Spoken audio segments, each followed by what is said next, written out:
Gangaraju CPM party జిల్లా కార్యదర్శి. యాస్మిన్ బాను మృతిపై సమగ్ర విచారణ చేపట్టాలని చెప్పి మేము సిపిఎం గా డిమాండ్ చేస్తున్నాం.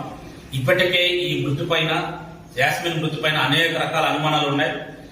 పోలీసులు చెప్తున్నది యాగింగ్ ఎలాంటి అక్కడ వాళ్ళు పోలీసులు చెప్పి స్పష్టంగా చెప్పారు, ఇది అనుమానాలు ఉన్నాయని చెప్పి మేము ఎస్ఐ గారిని వాళ్ళందరినీ కలిస్తే యాగింగ్ సిమ్టమ్స్ ఎలాంటి పరిస్థితి లేదు మేము వెళ్ళినప్పుడు. మరి అంత స్పష్టంగా చెప్పినప్పుడు ఈ కేసు ఎందుకు అంత నీరు గారుస్తున్నారో మాకు అర్థం కాని పరిస్థితిలో ఉంది. అందువల్ల సిఐ గారు సెలవులో ఉంటున్నారు. అందువల్ల ఇప్పుడు 1 టౌన్ సిఐ గారిని కలవమని చెప్తున్నారు. అందువల్ల 2 టౌన్ లో జరుగుతున్న ఈ మృతి పైన ఒక సమగ్ర విచారణ చేపట్టి సాయి తేజ ఒంటరివాడిని చేశారు.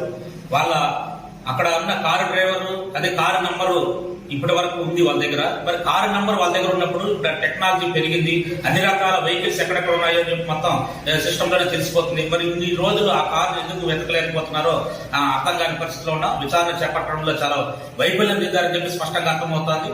ఫోన్లు ఈయన దగ్గర ఇంట్లో పెట్టేసి వెళ్ళారని చెప్పి పోలీసులు చెప్తున్నారు. మరి ఫోన్లు లేనప్పుడు కనీసం కారు ఉంది, కారు మొత్తం ఎఫ్సీ కానీ రిజిస్ట్రేషన్ నంబర్లు అన్ని కూడా ఆన్లైన్ లో దొరుకుతున్నాయి, ఇప్పుడు మొత్తం డిజిటల్ అయిపోయి. మరి ఇంత టెక్నాలజీ ఉన్నప్పుడు ఇక్కడ ఇన్ని రోజులుగా కారుని ఎందుకు వెతకలేకపోతున్నారు?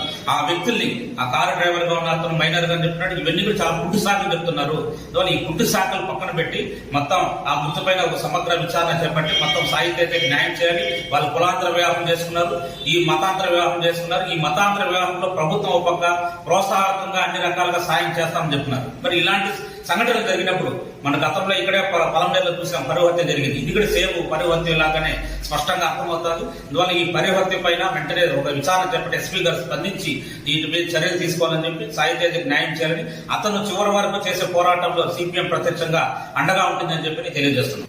యాస్మిన్ బాను మృతి రోజు రోజు పత్రికల్లో కానీ సోషల్ మీడియాలో కానీ రకరకాల కథనాలు వస్తున్నాయి. అయితే స్పష్టంగా వాళ్ళ తండ్రి మొత్తం కారులో తీసుకెళ్లిన తండ్రి ఆ కూతుర్ని భుజం మీద తీసుకెళ్లారని చెప్పిన కథనాలు వస్తున్నాయి. మరి అక్కడేమో ఒక ఇంటిలో వాళ్ళ తల్లి చెప్పేది ఏంటంటే యాగింగ్ చేసి ఉరేసుకున్నదని చెప్పి ఆత్మహత్య చేసుకున్నదని చెప్తున్నారు. అయితే ఇక్కడ పోలీసులు చెప్పిన దాంట్లో కూడా ఒక రకంగా యాగింగ్ చేసుకుంటే ఆ సిమ్టమ్స్ నాలుగు బయట రావడం కానీ లేకపోతే మొత్తం దారం మెడకు ఇది కావడం అలాంటి సిమ్టమ్స్ ఏమీ లేవని చెప్పి పోలీసులు కూడా స్పష్టంగా చెప్తున్నారు. ఇన్ని అనుమానాలు ఉంటే పూర్తిగా హత్య అని చెప్పి స్పష్టంగా అర్థమవుతుంది. కారులోనే ఆమెను హత్య చేసి ఇంట్లోకి తీసుకెళ్లి ఉరేసి దీన్ని ఆత్మహత్యగా మార్చారని చెప్పి స్పష్టంగా అర్థమవుతుంది. దీని మీద సమగ్ర విచారణ చేపట్టాలని చెప్పి మేము డిమాండ్ చేస్తున్నాం.